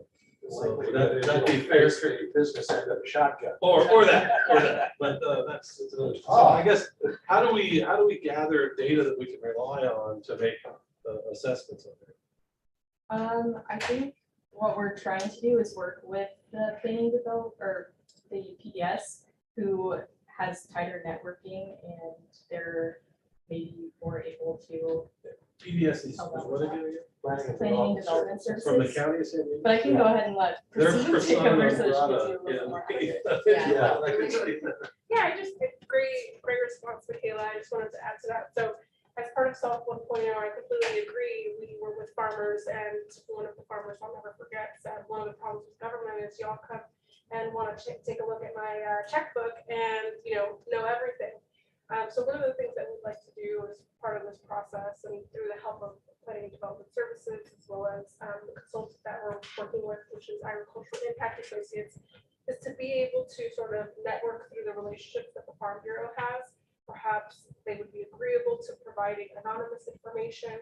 We obviously don't know that just yet, but we are hoping that they would be at least able and willing to provide that anonymous information, and that way we still have an opportunity to understand small farming operations for a certain crop, and then be able to provide that as a case study within our report. So we are aware of that. Hopefully somebody out there is willing to provide us some info. Well, I guess one of the other things that, as you mentioned earlier, there's over 3,000 farms in San Diego County, which is a lot. A lot of them are small farms. And some of them enjoy taking nice loss in their Schedule F, gentleman farmers, as you call them. And it's a tax dodge kind of thing. So if you're trying to find marginal farming operations, there's a lot of small ones that are purposefully marginal. I resemble that. Oh, sorry. I wasn't testing this version. Yeah, I mean, just to echo, I think relationships and trust, like relationships building, trust building is really going to be key to getting that kind of sensitive information. And you saw point 1.0, I think a lot of that work has been started. And so like maybe, and I know too from like our the other side of our work, you know, people seeing government coming in, there's like resistance and immediate defensiveness. So like working through those relationships is working. Yeah, and one of the things we heard too, and another comment that I'll never forget was, you know, you people come in and talk to us and then we never see you again. And so one of the parts of SALT 2.0 is for them to see us again and for us to keep coming back and getting that information and building that trusting relationship, hopefully through LAFCO, but through the partnerships that we're developing and hopefully come across sincere because we are and saying, hey, we really would like to provide some information that's useful for not only government and making policy decisions, but hopefully for entry-level farmers and those who are struggling. Do we have anyone online that wishes to comment?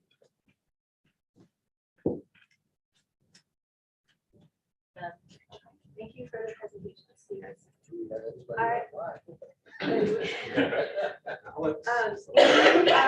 Out of respect for time today, we are going to skip item 5B. You can bring that back at a future time and go right on to item 5B, Ms. Power. Yes. Thank you. Yeah, so we'll pivot and go straight over to just a quick update on the reorganization proposals that we have before us for the Fallbrook Public Utility District and Rainbow Municipal Water District, seeking to detach from the San Diego County Water Authority and annex into Eastern Municipal Water District.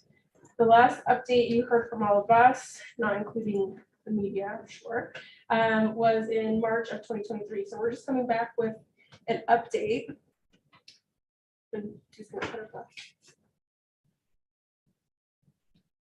Can you skip over to okay. Here we go. So last you heard was March 2023, where we came with a draft agenda report and you were able to provide some feedback to us. We then also went to the ad hoc committee in April of 2023 with the same draft report and some concluding administrative reviews. Then, as you all know, we went June 5th, 2023 to our commission, provided some recommendations, and at that meeting, they decided to go ahead and continue the item to August. And so from there, we quickly pivoted and went back to the commission shortly after June 14th to request that they advance that date, and doing so with the thought that AB 399, forget what it was before that, AB 530 was making some advancement. And so we wanted to make sure that we had an opportunity, or the commission had an opportunity to take action on the item. And so we went back, they were agreeable and approved that we advanced the hearing date from August to July 10th. And so July 10th, we went to the commission, held the continued public hearing item where they conditionally approved for both Fallbrook Public Utility District and Rainbow MWD to detach from the County Water Authority and annex into Eastern Municipal Water District. So going forward, we ended up then proceeding forward with the protest proceedings, which was held August 18th. We received 0 protests, pretty uneventful protest proceedings, but we did so. And we are looking forward to going to our commission in October to present those results from the protest proceedings.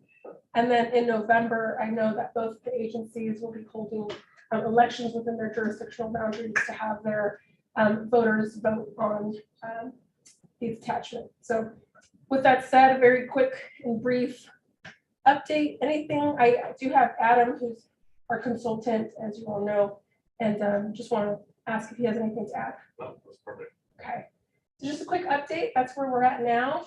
And yeah, at our next meeting, we can provide further update on the election results and how we're proceeding. What happens after the election? After the election, we'll receive the results, we'll go back to our commission to provide those results. And then the both agencies will need to provide all the other conditions that are within the resolution. So first payment on those exit fees, probably signing affidavits for the remaining payments, map and legal description, which is like the minute things. Is there any more action by LAFCO itself after the action, or is it just to determine if the terms of the resolution are satisfied? Determining that the terms of the resolution are satisfied, correct me if I'm wrong, King. Yeah, it's ministerial. Ministerial. Okay. The only thing to add, of course, is there is a lawsuit, so. Oh, that. What? All right, does that conclude? That concludes my presentation. I have Mr. Roback, Mr. Lau, and Mr. Kennedy. So the language for the ballot initiative or whatever you want to call it, well, it's already written. Oh, yeah, the ballots will be arriving in voters' mailboxes. Okay, then up to election day. November 7th. There'll be a ballot box at Rainbow's headquarters. And so what's the, Chuck will be arriving. between Rainbow and Palmer, how many voters are there? I think it's hard. I don't know. Do you know the exact number? I think there's a little over 10,000. In your cemetery? We only have Sure, 19,000 people. 35,000 registered voters between Palmer and Rainbow. Right, there's more in Falkirk. What was, so who's bearing the cost of the election? What does that cost? The rough estimate is between 250 and 350. And there was there any valid argument against it? No, there was no valid argument filed against it. There was a valid argument filed for it. Of course, right. There weren't any protests, there weren't any valid arguments against it. There was no request for reconsideration of that. Noted. So Thank you. Mr. Lau? So with AB 399, I started with the Senate. What passed the assembly? Assembly. So at this point, it's the timing of elections. So I just started, it looked like additional action. Early at this point. So it doesn't try to get a little clarity in terms of additional commission action. What if that's delayed? Does that now somehow go against the timeline between items? So correct me if I'm wrong, because I believe that because AB 399, the urgency clause was removed, it would not impact the decision by the commission on this. That question was asked at the offer of the assembly the other day. And the response was that this bill, if it's adopted by the legislature and signed by the governor, will be prospective in nature. Legislative intent is there on video on the state's website. So whoever does want to take a look at that, it's going to be a little bit about that point. Mr. That Lau? hasn't stopped them in the past. Do you have any other questions? Just one question. Okay. Mr. Kennedy, Mr. Skelton? I know there had been discussion, because we're gonna write checks to LAFCO, and there had been discussion of how that money would be distributed amongst water authority member agencies, or whether it would just be writing a check to water authority or put consideration into, there had been discussion in the past, I think in this group as well, how does that money get split around? So I don't know if there's been other discussion there, you know, from our end, you know, it's check. I think that's the water authority's discretion, yes. Well, we're writing checks to LAFCO, but are we writing a check to the water? You're writing a check to LAFCO, and it's our intention to just simply hand that off to the water authority. Unless they process it. Oh, you guys will never see it. Sorry. Mr. Skelton? I missed one, so I'm sorry. So did it make it through the Senate? Yes. Yes. So it's on the governor's desk. I don't know if it's physically on his desk yet, but it's on the way. It's going through some of the wordsmithing they do. Yeah. And regardless, not, it won't if you leave time, it wouldn't go until January. The urgency clause was. They didn't have 2/3 votes to get rid of it. Matter of fact, they didn't have the votes to get out of the Assembly local government. So on Tuesday, another rule change was made to go straight to the floor. Now, the woman who, Cabrillo, I think it is, who's the chair of the Assembly Rules Committee, I think it is, who got it out of the first committee of the Senate, she voted no on it, on the floor of the Senate, because she didn't have the information. The more people do, the less support. And did you ever find out if the city of San Diego ever supported 399? They're the sponsor. Yeah. No. The city council never, Oh, well, I don't know, city council. the city council, I don't think ever. I'm Jack not, Beatty's calling. I'm I'm- trying to put him on speaker. I'm not, Since he's a no. member of this. I'm not aware either way. We had to follow up. with- But I know that one of the push legislation, but it wasn't a council support, I don't think. No, I don't think so. Sure they would. They got kind of rushed in there after the SDAC report came out. Any other questions before we go to any online comments? Anyone online who wishes to comment on this item? No. Okay, thank you very much. All right, then that concludes the update on follow-up and rainbow reorganizations. I'm sure we'll read about the rest of it in the newspaper. With that, we have committee member reports. Does anyone have anything they'd like to report? Just an update on our AWP, we're full steam ahead on it. We're starting to rebuild some pump stations and put some aerators in our lake. And on track with our water process. What's the online date that you should for us? 2026. 2026. All right. But yeah, we're starting to order all the pumps and put our all those things. And then I just wanted to recognize that tomorrow will be Mexico's Independence Day. We're making special plans. All right, Mr. Kennedy. I want to highlight that yesterday was the 8-year anniversary of Rainbow beating F-Bud at LAFCO back in the day, for Keenstown. And so we recognize that as a local home. Yeah, that's pretty much it. The other, as you all probably heard, I'm retiring, so this will be my last meeting here, and I've been on 2 terms, so I think since 2015, I think. Jack and I were both elected, we were following Kim's footsteps. So I just want to thank all of you for your participation. It's an important committee to provide guidance to our staff, and it was an honor for me to serve with you all, and I'll be hanging up my hat.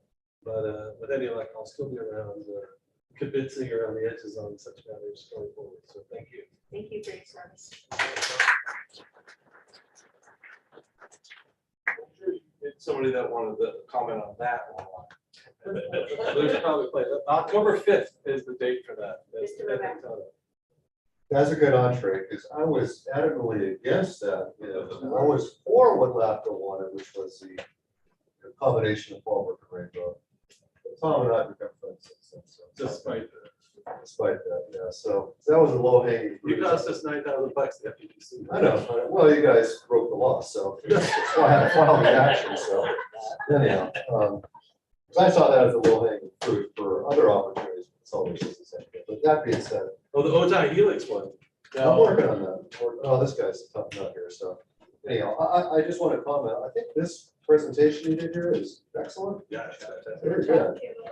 Very good. And I want mailed to my house. I also want to say, you know, I was the one, as I'm sure you know, Dean, pushing for social media for LAFCO. And you guys, I think, are doing an awesome job. Really good job. Really, really. Water Authority doesn't. Yeah. I did not get one of those. So It's over there. Oh, they're over there. Okay. Anything, yes. Just a question for our water district partners. Last year, I attended a meeting with some local state reps. On the CARB regulations. Yes. And CARB house for us, we always get exception. I don't know. What does it do with that? But we partner with water agencies every year, but